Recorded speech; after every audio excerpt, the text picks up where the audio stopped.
Ketika orang tidak berpikir dok manah tan memanah. Duk manah tan memanah. Dok manah tan memanah, budi tanpa budi. Ketika kemampuan logis tidak lagi berpikir, diam.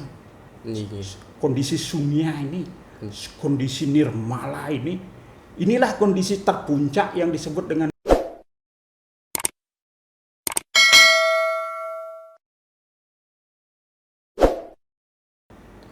Selamat pagi, sahabat Sarwa atau Pustaka. Kembali bersama saya, Anak Agung Pradwipayana. Nah, pada kesempatan kali ini, kami dari Sarwa atau Pustaka bermaksud untuk mewawancarai salah satu tokoh. Beliau juga adalah akademisi.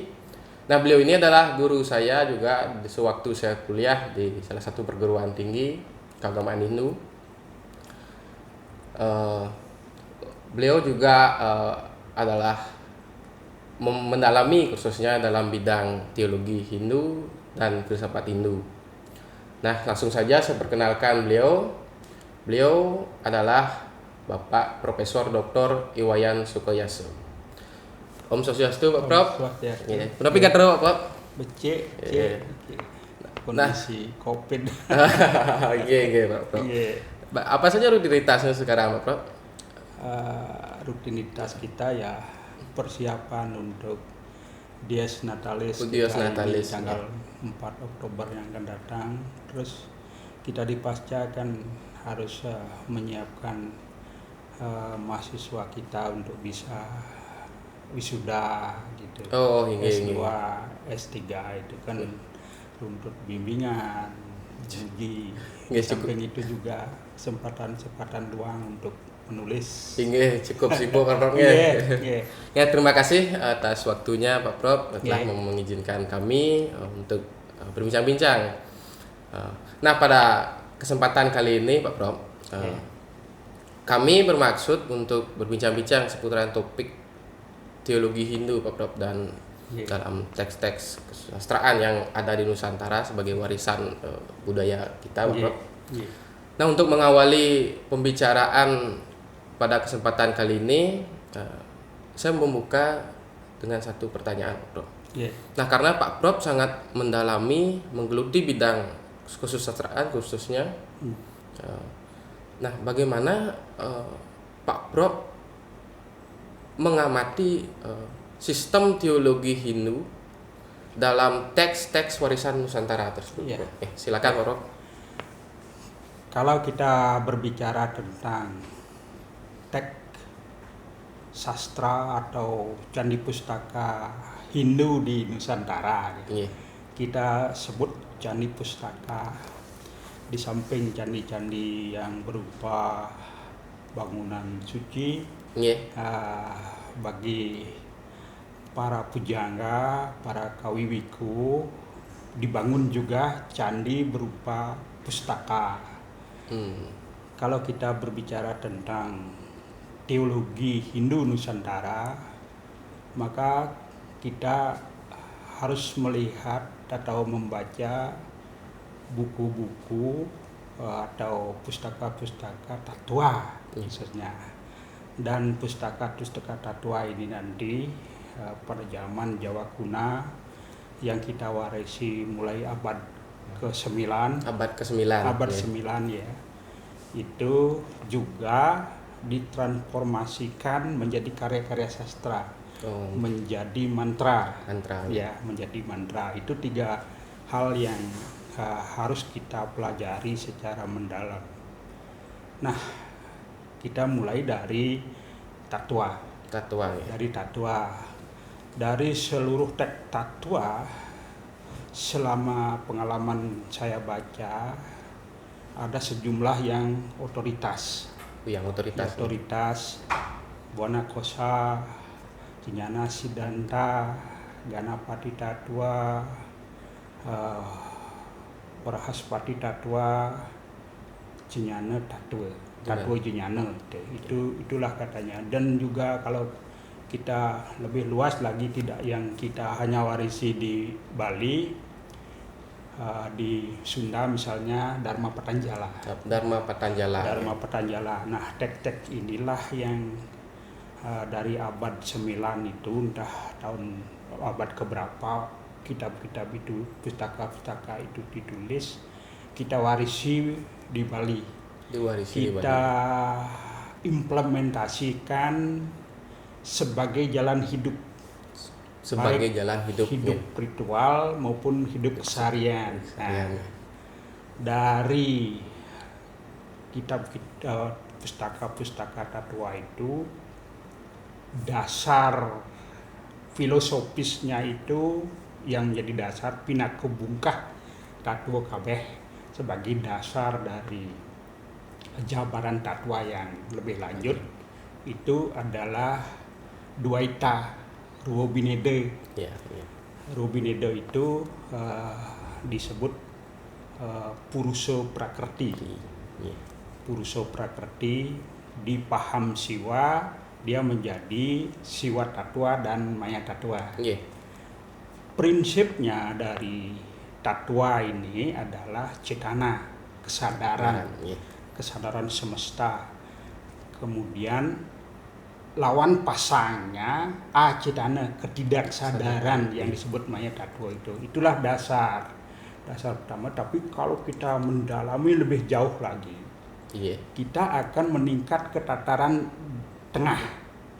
Tataran tengah itu tataran Wisista Dwaita, pemahaman eka aneka, bahwa Tuhan yang Maha Esa itu sejatinya adalah Esa. Aspek-aspeknya, perwujudannya, personifikasinya beraneka ragam. Bahwa segala sesuatu ini adalah tidak lain adalah kehendak beliau menjadi segala. Dan yang segala menjadi ini pada akhirnya nanti kembali kepada beliau yang Esa. Itu.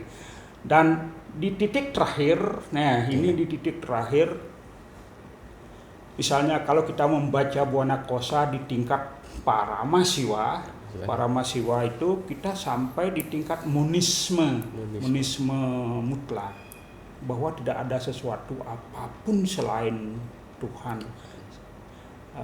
selain Siwa, tidak ada sesuatu. Jika seseorang melihat sesuatu selain itu berarti dalam keadaan awidya, artinya memiliki kebodohan spiritual, tidak memiliki pengetahuan yang membebaskan, yang disebut jnana.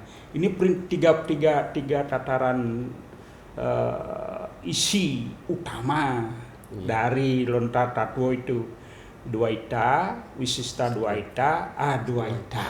Itu. Berarti hampir semua, apakah hanya ada beberapa kecenderungan teks-teks Tatua yang kita warisi, Pak Prof, bersifat monistik seperti itu, Pak Prof? Apakah hanya sebagian atau bahkan seluruhnya, Pak Prof? Ketiga ini sesungguhnya sublim pada seluruh teks Tatua yang ada, seluruh sublim, termasuk teks Tatua muda itu. Pasti Sunnya mulai bicaranya, Pasti Sunnya mulai bicaranya. Dimulai dari Sunnya. Dari Sunnya. Seperti itu. Nah, saya juga pernah beberapa membaca tulisan Pak Prof. Nah, ini yang sebenarnya ingin saya tanyakan dari dulu sebenarnya Pak Prof, semenjak saya kuliah. Pak Prof sering menyebut teks Tatua itu adalah teks doktrin, Pak Prof. Nah, bisa sedikit dijelaskan apa sebenarnya maksudnya? Kenapa teks Tatua itu bisa disebut sebagai teks doktrin? Pada dasarnya Tatua itu kan filsafat filsafat ketuhanan. Filsafat Tatua itu filsafat keituan. Filsafat keituan. Dasar filsafat keituan itu kan kemampuan berpikir logis sedalam-dalamnya, kan itu. Betul. Tetapi karena yang dibicarakan itu adalah hal yang di luar nalar, maka para kawi wiku kita itu tidak berhenti pada pemikiran logis. Beliau memakai agama permana. Di agama permana ini, apa yang dikatakan oleh orang yang telah mengalami Apa yang disebutkan di dalam teks-teks seruti harus diyakini. Nah, ketika begitu doktrin dia. Seperti ketika itu doktrin dia diterima adanya sebelum mampu dinalar. Sebelum terima, sebelum mampu dinalar. Nah, teks-teks yang seperti ini tentu teks-teks yang lebih tinggi, misalnya Buana Kosa, Nyaneng Siddhartha gitu misalnya gitu ya. Berarti adanya suatu penerimaan terlebih dahulu. Ya, harus ada penerimaan. Harus ada kemampuan sahredaya dulu. Penghayatan mendalam. Ya. Mengabaikan justru pikiran. Karena kalau kita nanti belajar tato, tidak bisa hanya tato, harus yoga. Harus yoga. Nah, ketika yoga itu kan kita diajak berpikir fokus, Diana. Berpikir fokus. Setelah berpikir fokus, kita harus diam 1000 bahasa, diam fisik, diam mental, diam. Nah, itu kan nirudah. Diam. Nah, ketika diam itulah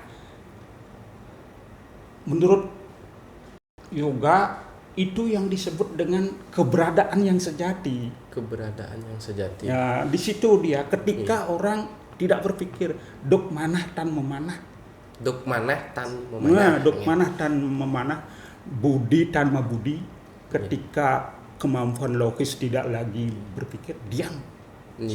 Kondisi sunya ini, kondisi nirmala ini, inilah kondisi terpuncak yang disebut dengan monis termutlak. Seperti itu. Ya, jadi karena pikiran manusia ini kan produk prakerti. Ya, produk prakerti. Karena dia produk prakerti tidak mungkin memahami purusa secara gitu. Jadi harus kesadaran purusa yang dipergunakan. Seperti itu. Sangat menarik Pak Bro. Memang kalau saya sendiri Pak Bro pembicaraan yang Pak Bro sampaikan memang sangat berat Pak Bro untuk saya pahami. Mungkin saya harus mendalami lebih lanjut perihal ini Pak Bro. Nah, Pak Bro, sedikit ada yang perlu saya tanyakan lagi Pak Bro. Nah, kita melihat pelaksanaan keagamaan di Bali khususnya Pak Bro. Nah, aktivitas keagamaan di Bali tersebut lebih cenderung ritualistik. Nah, berikutnya adanya pemujaan roh-roh leluhur. Nah, selain memuja nama-nama dewa dalam Weda, orang-orang Bali lebih cenderung memuja betara-betara lokal. Nah, kalau seperti itu Pak Bro, bagaimana sekiranya Pak Bro dapat menggambarkan perihal sistem teologi yang dihayati oleh masyarakat Bali? Terima kasih. Dalam pustaka Carca Mescaya dan juga pustaka Agastya Parwa bahwa jalan spiritual itu, jalan berkehidupan baik itu ada dua. Jalan yang pertama disebut jalan Fitrayana Marga. Prawarti Kadarman gitu. Fitrayana Marga itu jalan atau jalan Prawarti Kadarman. Jalan Dharma penuh aktivitas segala bentuk aktivitas masing-masing pribadi, dharma pribadi, Swadharma itu dipersembahkan kepada Tuhan gitu. Aktivitas kita kan tidak bisa lepas dari aktivitas. Itulah yang disebut Prawarti Kadarman. Atau Fitrayana Marga.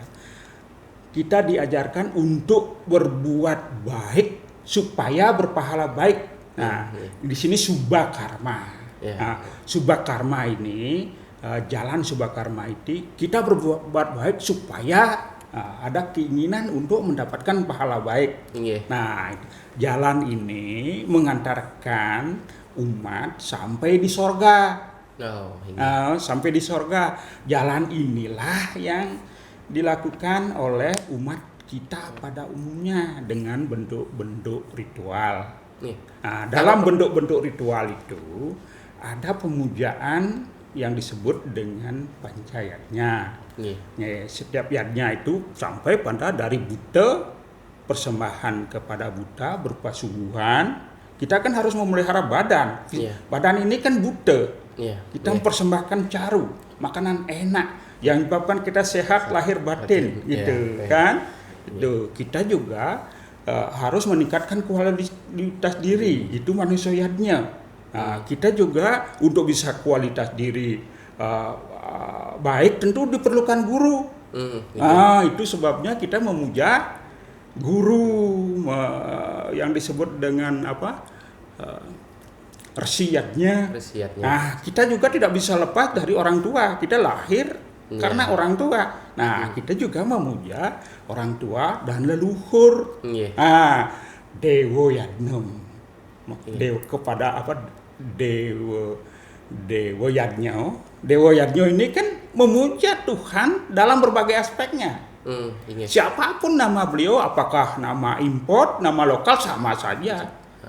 Kepada para dewa itu coba kita lihat struktur besake. Ya, itu berjenjang sampai di Sunyo Loko. Sampai di Sunyo Loko itu Sabto Petalos, Sabto Loko. Itu. Nah, itulah implementasinya. Kita lima yatnya ini hormat kepada alam. Panca Maha Buddha, diri kita ini Panca Maha Buddha. Baik stulo sarira, badan kasar kita, suksma sarira, antahkarana sarira, itu perwujudan dari Panca Maha Buddha.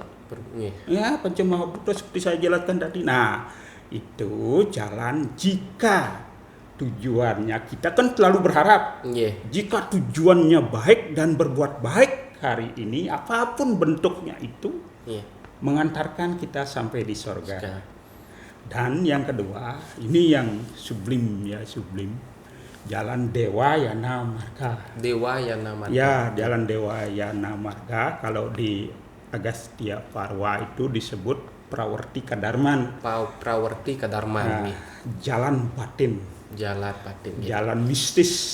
Jalan mistis inilah yang dilakukan oleh para yogin, para maharsi kita, para kawiwiku kita melalui proses nyastra. Proses nyastra mempelajari tato-tato itu.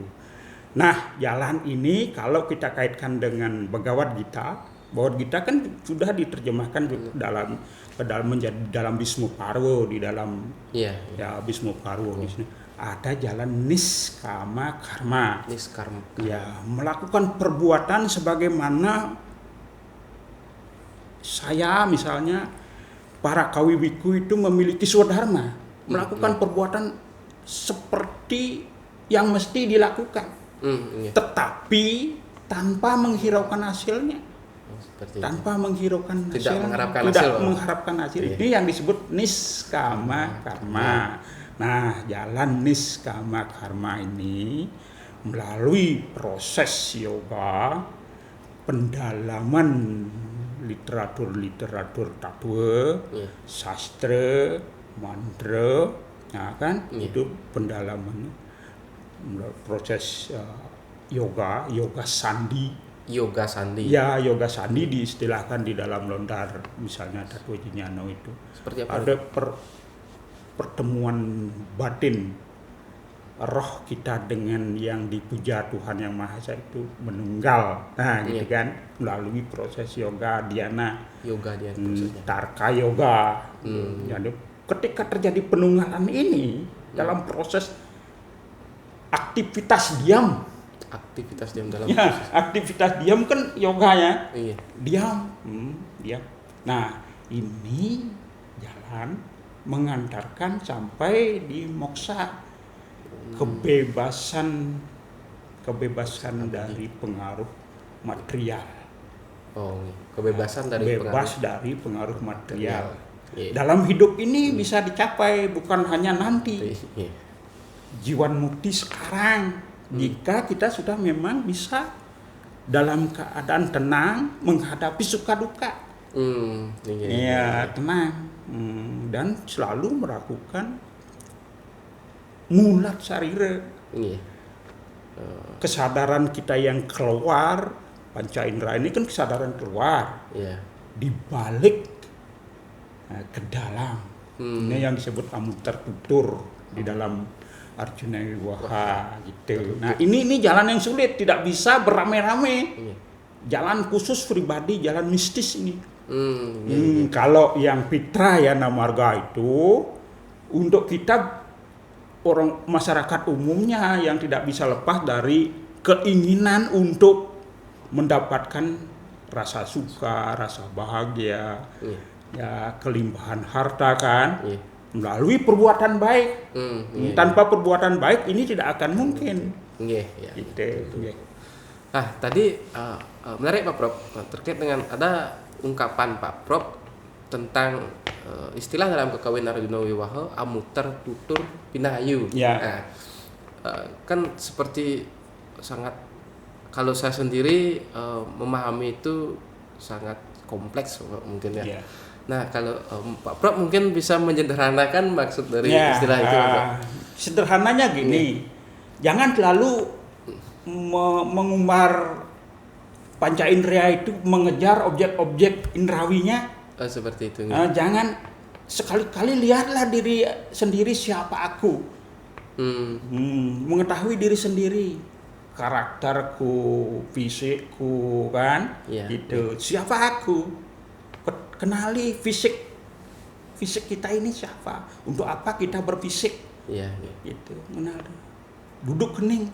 Duduk kening. Gitu. Istilah yang sederhana itu kan duduk kening, sangat sulit untuk bisa duduk kening. Nah, untuk bisa sampai bisa duduk kening, maka orang sastra itu nyastra. Itu sastra itulah yang dipakai sarana untuk bisa mencapai keadaan ning. Karena pikiran kita ini kan selalu liar. Selalu liar. Nah, ketika nyastra kita akan selalu berbicara tentang nama-nama Tuhan, kebesaran Tuhan, perwujudan Tuhan kan gitu. Pikirannya selalu menjadi berketuhanan, berketuhanan dan menuhankan, menubuhkan sifat-sifat Tuhan menjadi diri. Misalnya Dasaksara itu kan penubuhan. Nah, pikiran kita ini seperti ekor anjing kan selalu. Nah, diluruskan lagi gitu. Gitu. Maka diberilah dia sarana untuk bisa konsen gitu. Nah, itulah sastra. Memang menarik Prof-nya. Luar biasa Prof. Nah, terus Pak Prof, sekarang kan banyak termasuk generasi muda Pak Prof. Terkait sangat senang untuk mendalami kesusastraan, khususnya bidang-bidang tatwa seperti ini Pak Prof. Nah, kalau menurut Pak Prof, bagaimana sepatutnya dimulai hal itu Pak Prof untuk mempelajari lebih lanjut? Nah, seperti saya sendiri, jika ingin mendalami suatu teks-teks kesusastraan khususnya yang berbidang tatwa, apa yang harus saya pahami terlebih dahulu terlebih jauh? Ini yang agak sulit yang beri penjelasan begitu. Beri penjelasan apa yang terlebih dahulu gitu. Yang pertama ada minat. Ada minat. Dan minat ini minat yang baik tentu ya, minat yang baik. Nah, mungkin seperti ini Pak Prof. Banyak statement mungkin tentang istilah ajawira yang seperti itu Pak Prof. Kira-kira itu pada tataran tertentu ya. Tataran tertentu kalau kita mempelajari teks kepustakaan spiritual kita, peradaban batin kita, saya sendiri makhluk kreatif. Kita harus menyadari diri makhluk kreatif, bukan makhluk malang. Makhluk malang kan tercekoki oleh doktrin-doktrin. Kita harus makhluk kreatif. Kita baca dengan penuh rasa hormat, kita baca. Saya membaca apa saja gitu, membaca apa saja. Nah, tentu juga memperhatikan tingkat kemampuan diri, kan gitu. Tingkat kemampuan diri itu. Nah, yang pertama harus dalami untuk bisa masuk ke tataran yang lebih dalam, tentu adalah ajaran-ajaran moral. Ajaran-ajaran moral. Ya, ajaran-ajaran moral ini yang pertama-tama Caro Camus Cahyo, Niti Sastro, Slokantaro gitu. Ajaran-ajaran tantri, kitab tantri kan cerita gitu, cerita-cerita itu dulu didalami. Mengapa itu? Karena kita harus memurnikan fisik dan psikis. Memurnikan fisik dan psikis karena ajaran Brahma Widya itu ajaran yang bersifat rahasia. Untuk bisa itu harus wadah dulu benahin. Ya, itu wadahnya dulu disucikan dulu seperti kita mau minum. Kan gelasnya harus suci dulu, harus bersih dulu gitu. Ketika gelas sudah bersih, baru diisi ajaran yang pertama-tama Tattwa itu harus mempelajari Dwaita. Dwaita seperti Bhagavata juga mengajarkan Dwaita dulu. Arjuna ketika dia bingung menghadapi situasi keadaan perang di medan Kurukshetra, Krishna mengajarkan ajaran Samkhya, Dwaita gitu, supaya bisa memahami yang mana abadi, yang mana tidak abadi, supaya memiliki kemampuan diskriminatif, supaya cerdas dulu otak, cerdas dulu otak, kecerdasan otak dulu, baru nanti kecerdasan spiritual, kecerdasan emosional dulu dibina melalui ajaran-ajaran moral, baru kecerdasan otak. Nah ini di Dwaita ini, Samkhya ini. Baru nanti kecerdasan spiritual yang di atas itu. Nah, di kecerdasan spiritual inilah pada titik-titik tertentu berlaku rumus Ajawero itu. Jangan sembarangan. Seperti itu. Ya, jangan sembarangan belajar step by step. Ajo bececer, jangan ngomong tidak pada tempatnya. Mengomongkan hal-hal yang bersifat spiritual kepada masyarakat umum di warung-warung ngerti nyaplir ya gitu. Pada tataran-tataran tertentu. Ketika misalnya kita belajar tantra, mau kebangkitan Kundalini kan begitu. Jika itu sembarangan dilakukan bisa menurut para ahli tantra akan bisa mengganggu saraf rohani kita, Kundalini kita di ruas tulang punggung 8 dan 12. Ketika ini terganggu, kita akan menjadi mengong.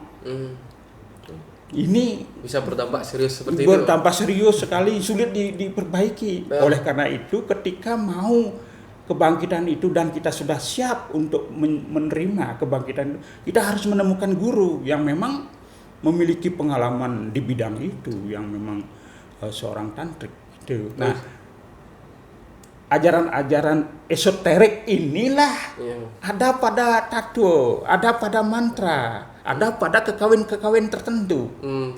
Ya, inilah yang Ajawero, yang ajaran moral harus dipelajari, harus disebarluaskan gitu. Tidak semua. Tentu ada etis. Ya, etika tata krama kita ketika kita berhadapan dengan lontar-lontar sakral. Karena di situ tidak hanya ajaran, ada wahyu. Itu ada wahyu. Maka pertama-tama logikanya awak wadah dulu bersihin. Oleh karena itu di dalam yoga ada yama, niyama, brata. Pertama-tama itu jika yama, niyama, brata ini dilanggar, percuma melakukan asana, pranayama, pratyahara, dharana, dhyana, itu percuma, tidak akan membuahkan hasil, fundamennya tidak kuat. Jadi kita harus membangun sisi fundamental yang lebih kuat. Maka para leluhur kita pertama-tama pelajari Caro Camus Cahyo, belajar geguritan. Berarti dari hal-hal yang bersifat moral. Iya. Kita harus. Kan ada dua pelajaran yang harus kita pelajari untuk menjadi orang berkualitas. Yang pertama guna. Karakter dulu, baru widya, pengetahuan spiritual itu. Guna widya, Guna Widya ya karakter dulu. Seorang guru itu tak sembarang yang guru memang sungguh guru, tak sembarang memilih murid. Oh, seperti itu. Ya, siapa muridnya? Oh, ini cocok, dia sudah sampai begini. Diuji. Murid juga berhak menguji gurunya. Oh, berhak ya sebelum memilih menetapkan dia sebagai guru, uji dulu gurunya dengan berbagai cara. Ya, dengan yang santun tentu. Yang santun tentu gitu.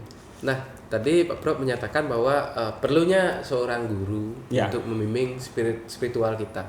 Nah, terkait dengan itu berarti kalau kita relevansikan Pak Prof dengan konsep catur guru yang kita miliki, apakah konsep itu bisa kita hanya tarik satu, misal contohnya seperti ini, Pak. Dalam pendakian spiritual kita hanya fokus, karena saya pernah dengar, Pak, tidak masalah dengan guru yang berwujud fisik sama manusia, ada guru swadhyaya seperti itu, Pak Prof. Nah, apakah bagaimana menurut pengertian Pak Prof tentang itu? Ini satu kesatuan itu guru ya. Guru rupa orang tua kita kan sudah jelas. Dia mengadakan kita dengan tujuannya supaya menjadi suputra pun sudah jelas. Guru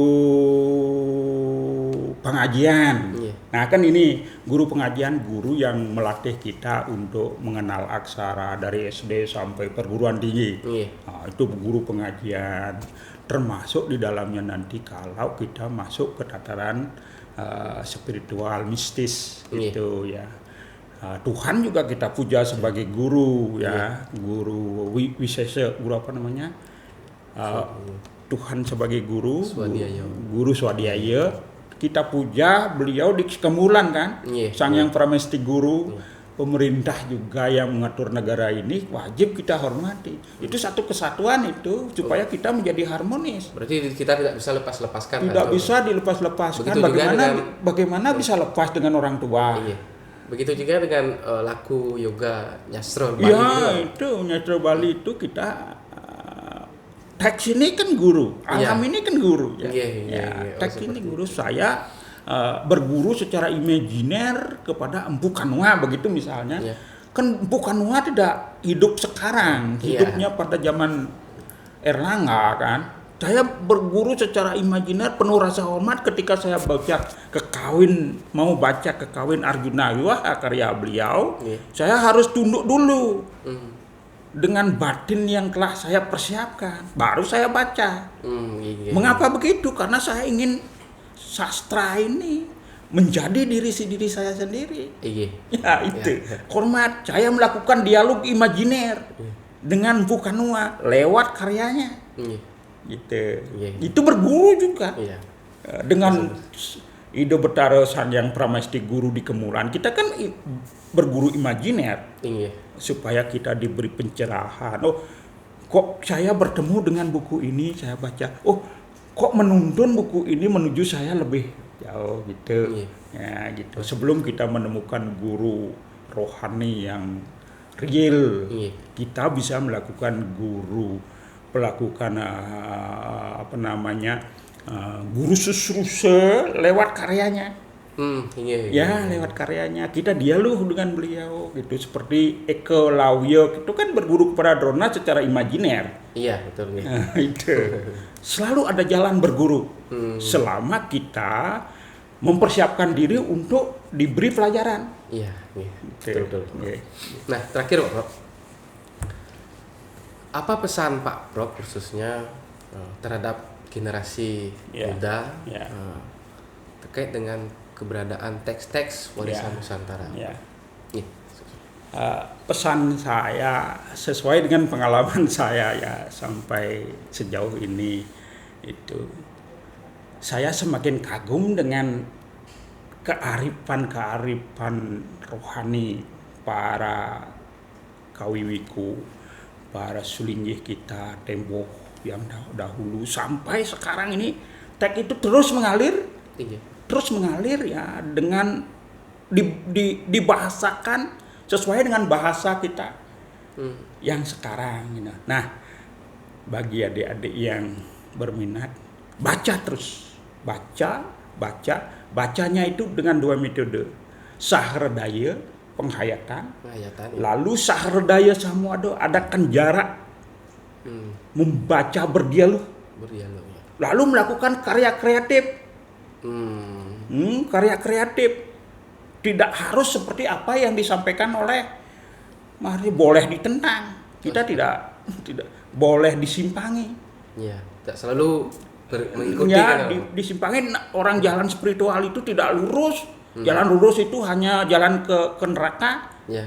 Jalan spiritual itu begini berkelak. Ya, nanti akan ada yang membelokkan gini. Luruskan. Jadi baca terus. Ada tiga jalan. Srawanam berarti membaca penuh penghayatan. Ya.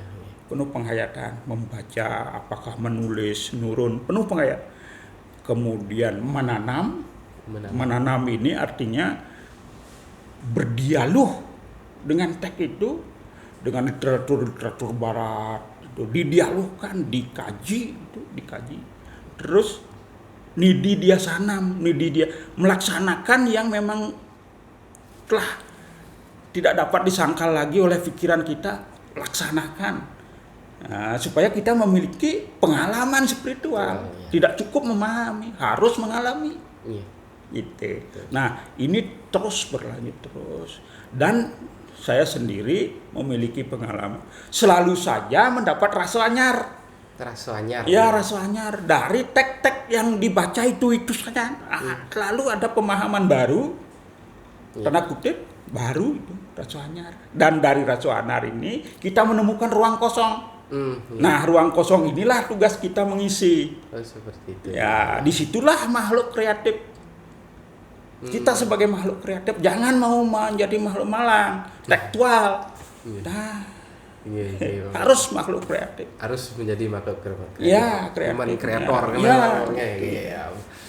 Terima kasih Pak Prof. Bincang-bincangnya kali ini sangat menarik Pak Prof. Nah, semoga apa yang Pak Prof sampaikan dapat dipahami, dapat dipelajari oleh publik khususnya. Nah, untuk itu saya ucapkan terima kasih banyak atas perkenanan Pak Prof untuk berdialog, ngobrol bareng bersama kami di Sarwototo Pustaka. Di kesempatan berikutnya mungkin Pak Prof ada waktu yang lebih senggang, nanti akan kami wawancari dengan topik-topik yang lain yang mengenai dengan kesusastraan warisan Nusantara. Nah, baik, terima kasih. Hanya seperti itu yang dapat saya wawancarai dengan guru besar Pak Profesor Dr. Iwayan Sukoyasel. Jika tidak ada berkenan dengan penyampaian ini, mohon maaf yang sebesar-besarnya. Saya Agung Wipayana mengucapkan terima kasih.